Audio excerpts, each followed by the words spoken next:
Welcome to the Cincinnati Metropolitan Housing Authority Landlord Orientation Training. This presentation is designed to guide you through the initial steps of getting involved with the Housing Choice Voucher Program.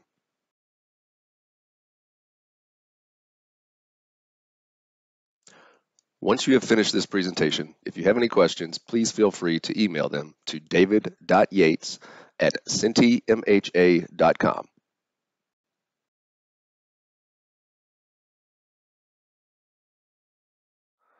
During today's presentation, we will give you a brief overview of the Housing Choice Voucher Program and its participants, tell you about each party's responsibilities to one another within the program, give you instruction on the RTA process, describe what types of inspections you can expect, provide helpful tips on how to be a successful landlord working with CMHA, introduce you to the Landlord Portal, and tell you about upcoming training sessions.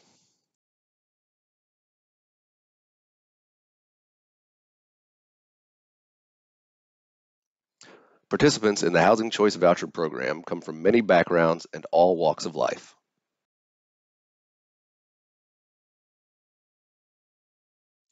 The Housing Choice Voucher Program is a federally funded program that helps close the gap between what a low-income renter can afford and what the private market demands, thus expanding housing options for low-income renters and connecting good renters with good property owners. Cincinnati Metropolitan Housing Authority's HCV program serves all of Hamilton County and has over 11,000 voucher holders and over 3,500 participating property owners. Every year, CMHA spends more than $80 million in housing assistance payments, significantly impacting the local economy.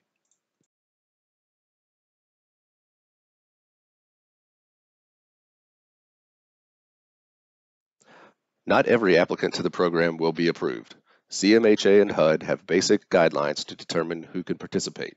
Voucher holders must meet federal income guidelines, have no serious drug or criminal convictions, and agree to abide by the program rules. Income limits are based on the applicant's verified income and family size, and the family's adjusted gross income cannot exceed 50% of the area's median income. It's important to note that CMHA only screens for program eligibility and not renter suitability. This screening may not meet your requirements, so it's important to remember that it's your responsibility to conduct the necessary renter suitability screenings. For example, an application, a background check, reference checks, etc.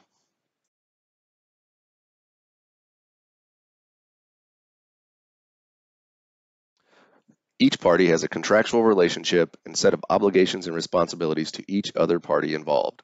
For example, as the Housing Authority, CMHA is responsible for making rent assistance payments to the landlord in a timely manner, regularly evaluating the family's eligibility, inspecting the units at least once every 2 years, investigating potential fraud or program abuse by tenants or landlords, and notifying the tenant and landlord of any changes in the subsidy amount or the tenant responsibility. The tenant's responsibilities include providing information determined necessary by the Housing Authority and HUD to verify their program eligibility, paying their required portion of rent, adhering to the program guidelines, obeying the lease and properly maintaining the unit, and paying any required utilities. As the property owner, your responsibilities are to perform all management and rental functions, including screening the tenants, maintaining the unit in accordance to HQS guidelines, enforcing your lease, paying any required utilities on your part, complying with fair housing requirements, collecting the tenant's portion of rent, and providing information required by the HAP contract to the Housing Authority.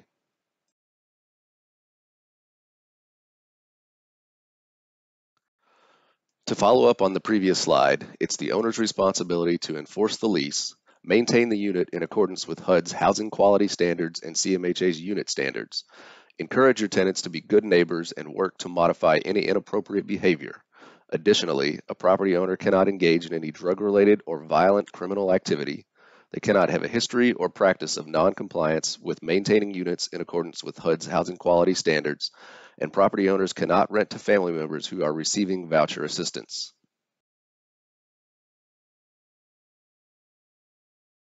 Now we'll begin to talk about the process for renting your unit to an HCV participant. The first step in the process is to turn in a request for tenancy approval, or an RTA. Once you've submitted that paperwork, we will then conduct a rent reasonableness assessment and unit background check. From there, we will make sure that the rent requested is affordable for the family. If so, we will then schedule an initial inspection. Once the unit passes inspection, we will provide a move-in date that must be approved by a CMHA representative. Once the tenant has moved into the unit, we will send out the HAP contract, the tenancy addendum, which you will complete and return along with a copy of the executed lease. Once those documents have been examined and approved, we will then be able to issue the HAP payment to you.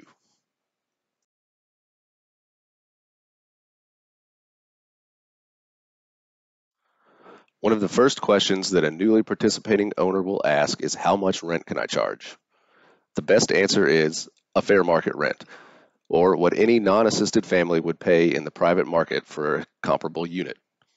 It should be noted that CMHA is required to approve all requested rent amounts. We do this based on two tests. First is the rent reasonableness assessment. Second is affordability. We'll go over both of those processes later in this presentation.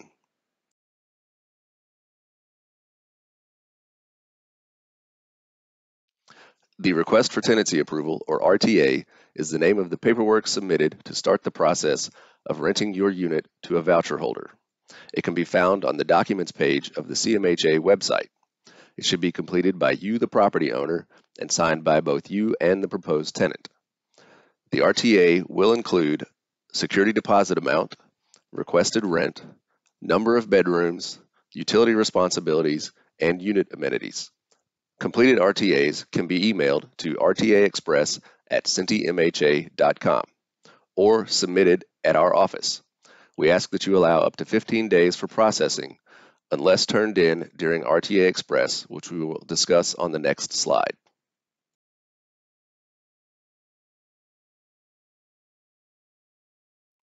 CMHA's RTA Express will return as of June 6th. On Tuesdays and Thursdays between 8 a.m. and 1 p.m., a property owner or tenant can bring in a completed RTA packet to be processed and leave with a scheduled inspection date and time, all on the same day. Please note that the property owner must be available to make corrections and approve any required changes to the requested rent amount.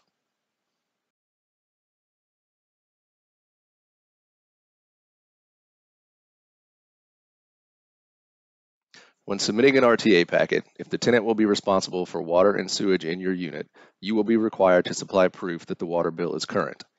If the tenant was responsible for the water and/or sewage at their previously assisted unit, proof that that water bill is not past due will also need to be submitted. CMHA will not be able to process the RTA without the proper documentation of water bills.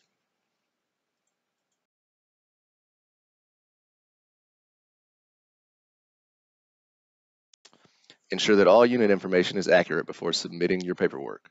In the utilities and appliances portion, specify only one fuel type for each utility. Indicate who will be paying for each utility by entering a T for tenant or an O for owner.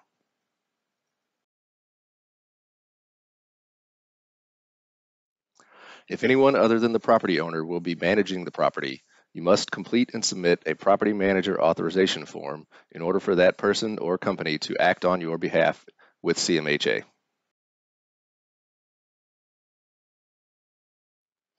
After the submission of a completed RTA packet, CMHA will conduct a unit background check and a rent reasonableness assessment. During the background check, we will verify that the owner of the property listed on the RTA is the same as the owner registered with Hamilton County. We will also confirm that there are no open city code violations, no delinquent taxes, and that the property is not in foreclosure.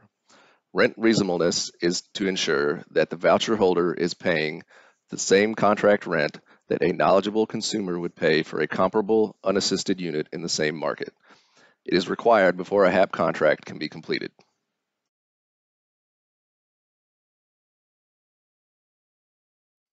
When completing an RTA packet, it's important to complete the rent reasonable assessment sheet as accurately as possible.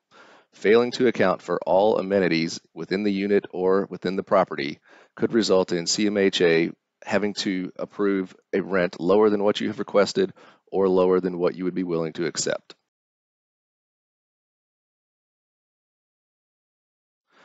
After the unit has moved past the unit background check and the rent reasonableness assessment, we then must make sure that the rent is affordable for the voucher holder. One factor that goes into this determination is the voucher payment standard. The voucher payment standard will be the maximum amount of subsidy that CMHA can pay toward a family's rent. It is not the rental amount for which a family is eligible. The voucher payment standard is inclusive of the contract rent and the utilities for the unit. It should be noted that a voucher has no dollar value itself. Not every family will qualify for the max amount of subsidy.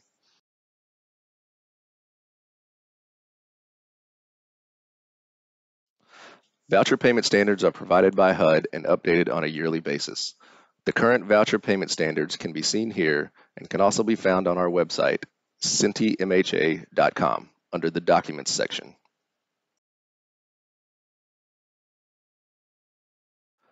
The affordability test comes into play during the initial occupancy of a unit.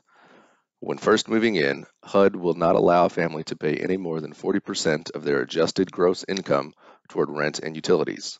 In situations where the requested rent is determined to be either not reasonable or not affordable for the family, CMHA will notify the owner of the maximum amount we can approve and give the owner an opportunity to reduce their requested rent amount.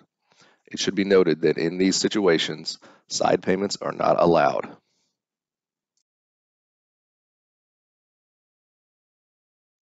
Seen here are 3 examples of family portion and assistance payment calculations in order to illustrate how the requested rent amount affects affordability for the family. In the far left example, the requested rent amount of $1,100 leaves the family paying the standard 30% of their adjusted gross income toward the monthly rent and utility expenses. In the middle example, the requested rent amount is now $1,200. This leaves the family paying approximately 35% of their adjusted gross income toward rent and utilities, which is still acceptable. In the far right example, the requested rent amount of $1,300 leaves the family paying 42% of their adjusted gross income toward monthly rent and utility expenses, which could not be approved according to HUD regulations.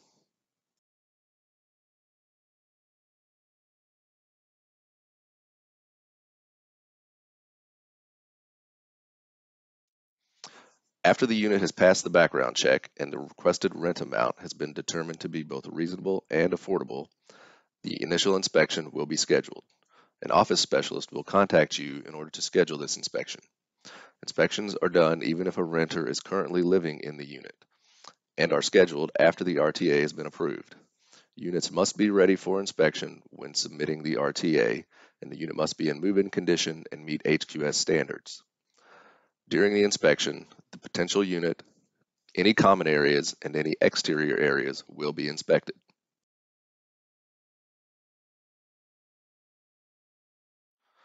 CMHA encourages all landlords and property owners to conduct their own inspection prior to the HQS inspection. This will allow you to address any potential problems and ensure that your unit will pass the first time.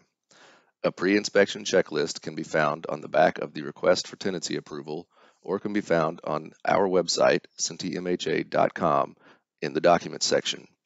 Additionally, CMHA's inspection guidebook can be located there as well. Please remember that the tenant should not move into the unit until the unit passes inspection and you have received approval from CMHA to exchange keys. Once a voucher holder is moved in and under contract, the assisted unit will potentially be subject to several additional types of inspections. A biennial inspection will be conducted once within 24 months of the last initial or biennial inspection in order to determine that the unit is still in compliance with the HQS guidelines. A complaint inspection occurs when either the tenant or the landlord notifies CMHA of a potential HQS violation. During a complaint inspection, only the item or items listed as a complaint will be inspected.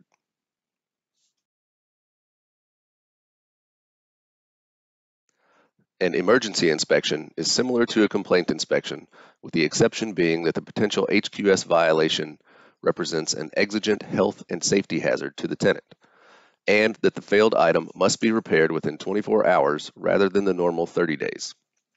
Quality control inspections are conducted on a random sampling of units within 90 days of the last past inspection. These are to ensure that the HQS guidelines are being applied uniformly by all inspectors across all units. Re-inspections are conducted if a unit fails to meet the HQS guidelines during an initial, biennial, complaint, or emergency inspection. Special inspections are typically conducted for previously passed inconclusive inspection items or to verify completion of items granted a weather-related extension.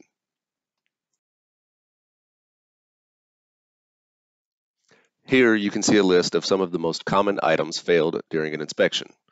Cracked light switches, a full address not being visible, no working smoke detectors, chipped or peeling paint, potholes, no access to the boiler room, a window not staying open, and exterior unit hazards such as broken glass or trash, missing or clogged gutters and downspouts, junk cars on the property, high grass or weeds, dead trees, and trip hazards on the driveway or on the sidewalk.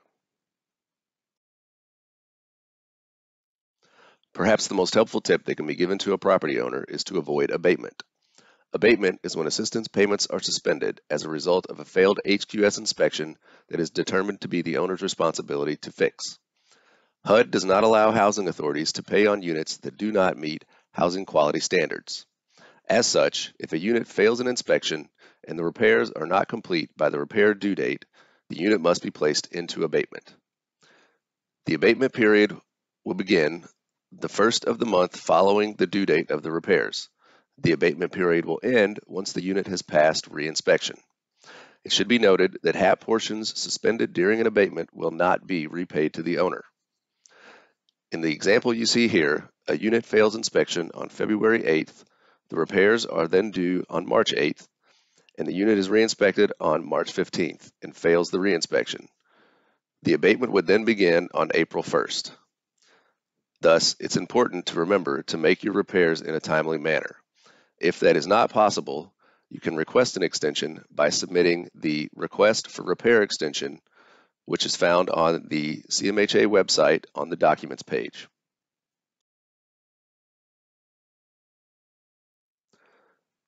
It's important to note that a tenant should not move into a unit until given a move-in date by CMHA.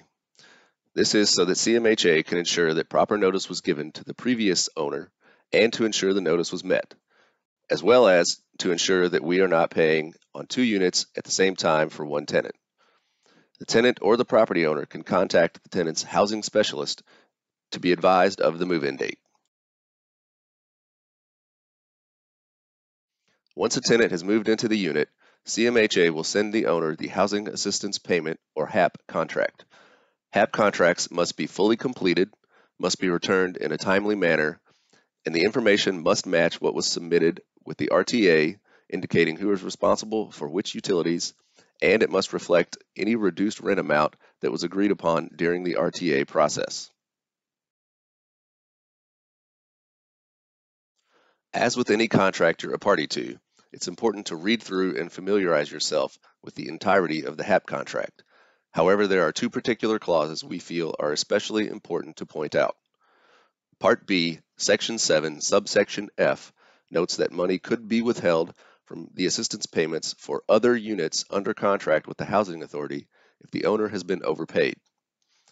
Part C, Section 5, Subsection D of the Tenancy Addendum notes that the tenant is only responsible for paying their portion of the rent and is not responsible for the portion of the rent paid to the owner by the housing authority. The housing authority's failure to pay, for example during an abatement period, does not constitute a lease violation on the part of the tenant, and an owner cannot evict a tenant for the housing authority's non-payment.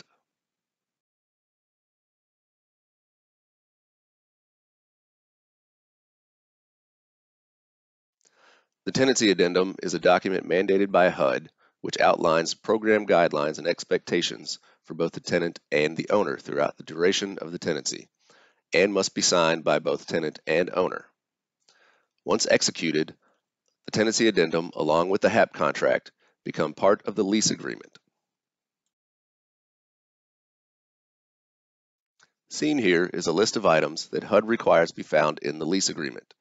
This information includes the names of the owner and the tenant, the full unit address, including building number, street name, apartment number, etc., the term of the lease, including any provisions for renewal, the amount of the monthly rent, which must reflect any reduced amount that was agreed upon during the RTA process, specifications of what utilities and appliances are supplied by the owner and those supplied by the renter, and it must be signed by both parties.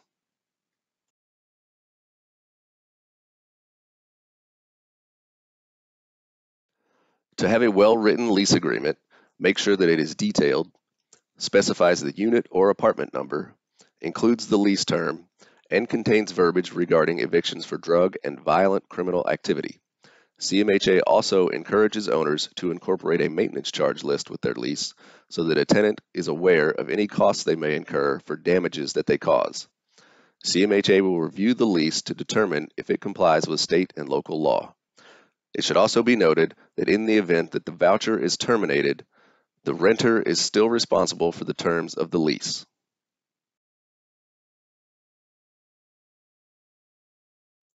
Once the HAP contract, tenancy addendum, and lease have been reviewed and approved by CMHA, all owed HAP payments will be released at the next upcoming check run. CMHA conducts 2 check runs each month, one on or around the 1st, the second on or around the 15th. All payments are required to be made via direct deposit.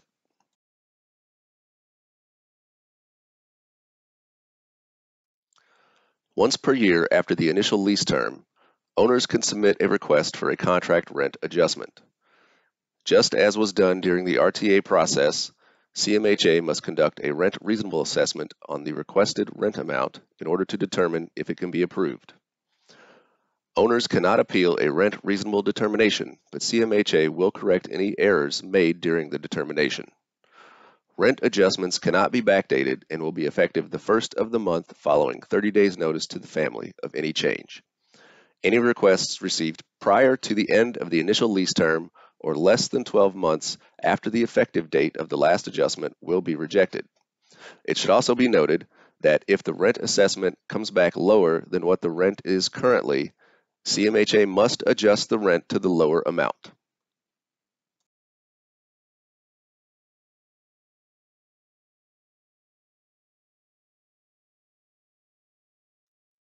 Seen here is some helpful information to remember while screening prospective tenants.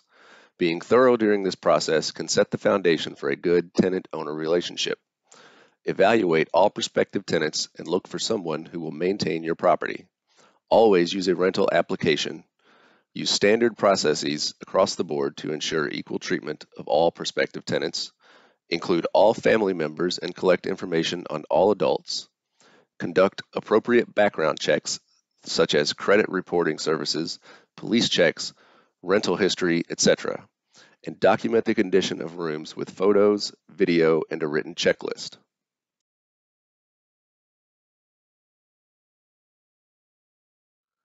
Additional tips for establishing and maintaining a good tenant-owner relationship include conducting a 90-day inspection to ensure that no problems have arisen. As mentioned before, incorporating a maintenance charge list into your lease agreement. If renting a single-family home, incorporating yard and litter guidelines in the lease agreement, and addressing any inappropriate behavior immediately, for example, late or non-payment of rent, unit damage, unauthorized boarders, drug or violent criminal activity, and nuisance behavior. As always, it is your responsibility to enforce your lease agreement.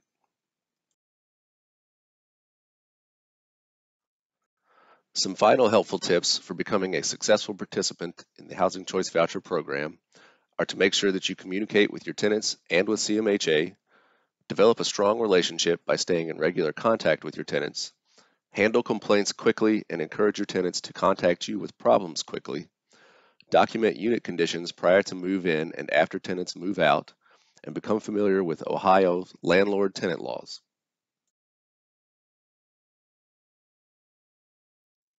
CMHA regularly conducts additional training sessions and events. These include the Make Your Rental Connection event, where we invite property owners with available units and voucher holders looking to move to our auditorium to meet and exchange information. CMHA-U courses, which cover a variety of topics, including the RTA process, fair housing laws, the Landlord Portal, etc., and the Good Neighbor program, which is a program for tenants to help them learn how to take care of a unit and to be good neighbors. We also encourage you to become familiar with the Rent Cafe Landlord Portal, Ohio's landlord tenant laws, the Fair Housing Act, and the Housing Assistance Payments Contract. You can visit our website, cintymha.com, to find out dates and times for the previously mentioned events and to find additional helpful information.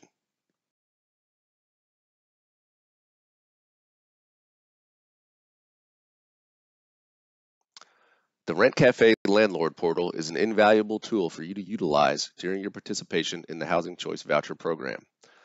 Contact CMHA to get your registration code, then visit myinfo.cintymha.com, click Landlord Login to get registered.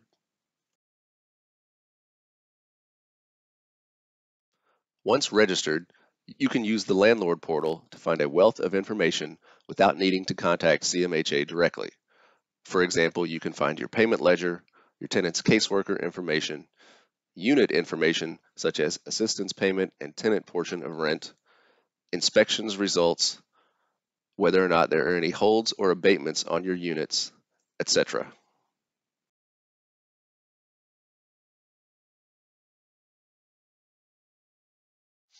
Seen here are a list of websites that will be helpful during your participation in the Housing Choice Voucher Program. CMHA's main website, where you can find news, the events calendar, the documents page, along with additional helpful information.